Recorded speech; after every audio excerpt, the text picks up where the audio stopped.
Board member Shahani says discussing the redistricting the SP is a waste of taxpayers' money. DFA will open a regional consular office in Calasiao in December. And National Irrigation Administration sees re-regulating pond as a big help in the irrigation of farmlands in Pangasinan.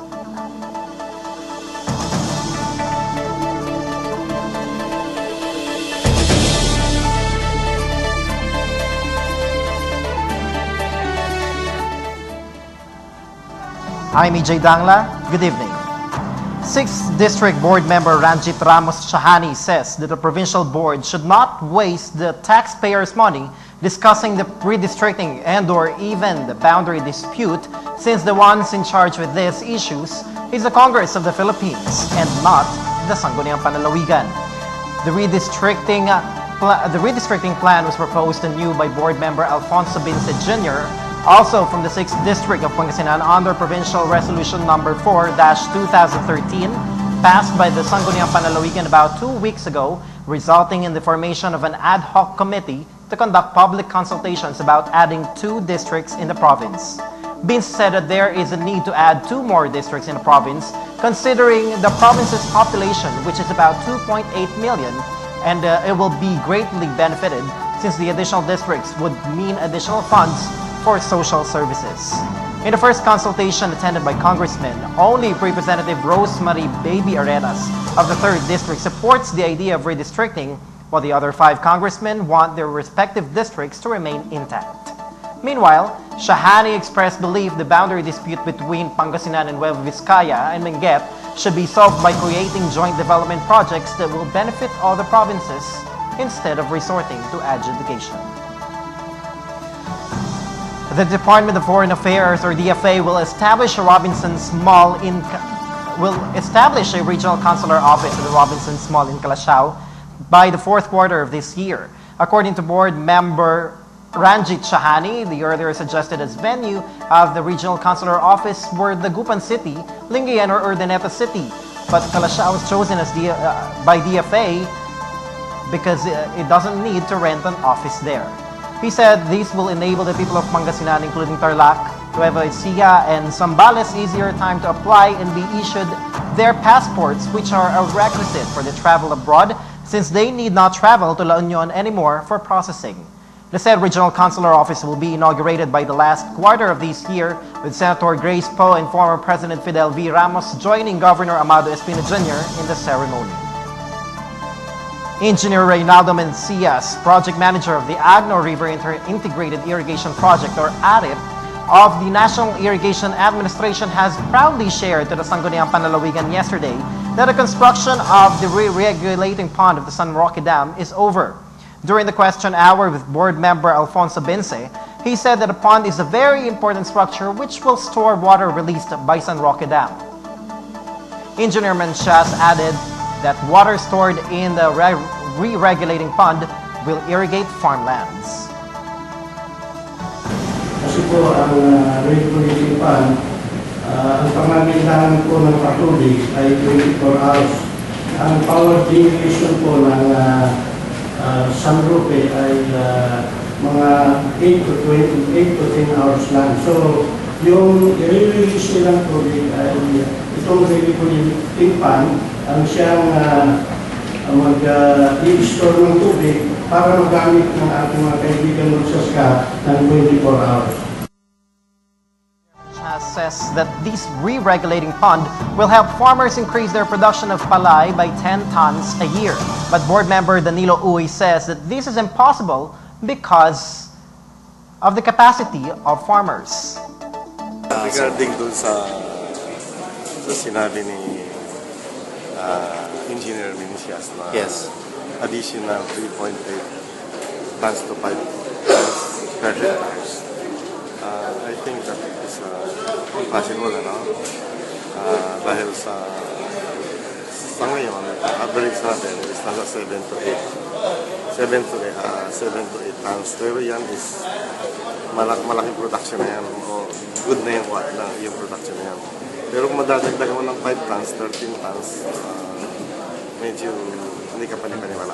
Pero kung in 1 year, pwede mangyari yun. Dagdag lang ng dagdag. Governor Amado T. Espina Jr. has distributed 1.2 million pesos from the provincial government's Livelihood Assistance Program being implemented by the Provincial Population Office, or PPO.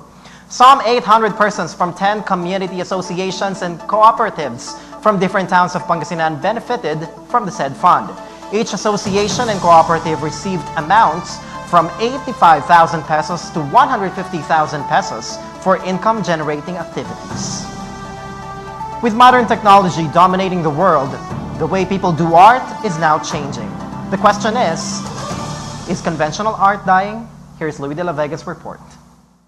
It's no secret to anyone that art is taught completely divergent nowadays than before. What was once immeasurable and guided by unbound expression has completely flipped to pushing creativity through modern method.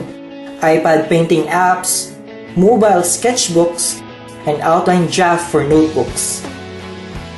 I question everyone, is conventional art dying, and does technology have something to do about it? Art is intangible, and so it lends itself to many different interpretations. What captures one viewer may not capture another in the least, but art shares a common spectacle out of any human, and that is emotion. At a small space in Tapuat District, Dagupan City lies a cavalcade of the conformists, where the emphasized subject expressions of artists are truly welcomed. Titled Liing, Gumising at Managinip, the event was organized by Leon Gurian Gallery through its vision of contributing Filipino culture in the country and providing exhibition space for recreation and learning. Liing, Gumising at Managinip. Parang ang gusto kasi namin parating is, ayun, kailangan natin magising na meron pa rin art scene sa Dagupan o sa Pangasinan. Parang yun yung gusto namin ipakita sa kanila. Meron pa rin bubugay yung mga artists, lalo na yung mga emerging artists, young artists natin dito sa Dagupan. A small show in the gallery can get as many as 300 entries, and Pangasinan artists strive to incite the message across that conventional art is already punked on its last legs. It is now the time to pick up the traditional brushes again and start making art. I've asked some of the aspiring artists who, with the likes of Marsola and Duna, will be rousing the resting hearts of the Filipinos towards the fading conventional art scene. Creating something new, something different, expressing emotions. Okay, so let's make it simple. I make what I want to make, and I make what makes me happy. Art for me is a lifestyle.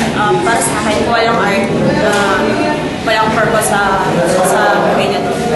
And sa art ko, doon ko nilalabas lahat ng emotions ko, lahat ng nangyayari sa akin araw-araw. So, yun. Art for me is like a diary. You can just express all your feelings of what you want to do and what are your dreams. It's simply your personal outlook in life. Mr. Paco Santos, the acting guru for these young artists, says that in today's struggling art market, delimited with what we experience from technology takes away creativity and the revelation of the real art. Dapat bumalik ang tao sa hands-on trabaho. So, ang magandang example din ng mga artists dito. Yung mga artists, they should produce a work of art, they should produce a product na is made by the hand. They're corrupted by TV program, they're corrupted by malls, they're corrupted by gadgets. So ngayon, ang taste nila, ganoon din, ang taste nila. Taste ng commercial taste. Pero at yung mga artists, hands-on sila. So they go back to more creative, more imaginative. Endeavor. The artists work to awaken people. So ang tema nito ay awake, it's liing. It's awake. Mga artists nandito, they're trying to make a part, or imprint into society that is overrun by technology. All too often we hear comments like, I don't like art. I don't understand it. These came from people who rarely expose themselves to art and have not yet been moved by a piece before. A fear might be growing in this planet and that the negative trend on the potential art mind could be in crisis. I ask you again, is conventional art dying? You be the judge. Louis de la Vega, Pangasinan Watch. Different opinions and comments about Parokya ni Edgar vocalist Chito Miranda's private video with his girlfriend have recently dominated social networking sites. Mayan Garcia reports. Netizens and different social networking sites are now having commotions because of the viral private video of Parokya ni Edgar vocalist Chito Miranda and his girlfriend Neri Naig. The said leaked private video is now dominating the internet, which leads the netizens to give their different opinions and reactions about this. Miranda has given his side through his Instagram post and admitted that they are really saddened by the leakage of their private video. He also apologized to their families and thanked their friends and supporters for their prayers.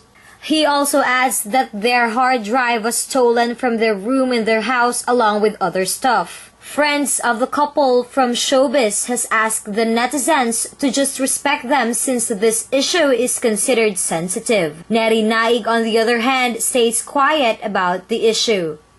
Mayan Garcia, Pangasinan Watch.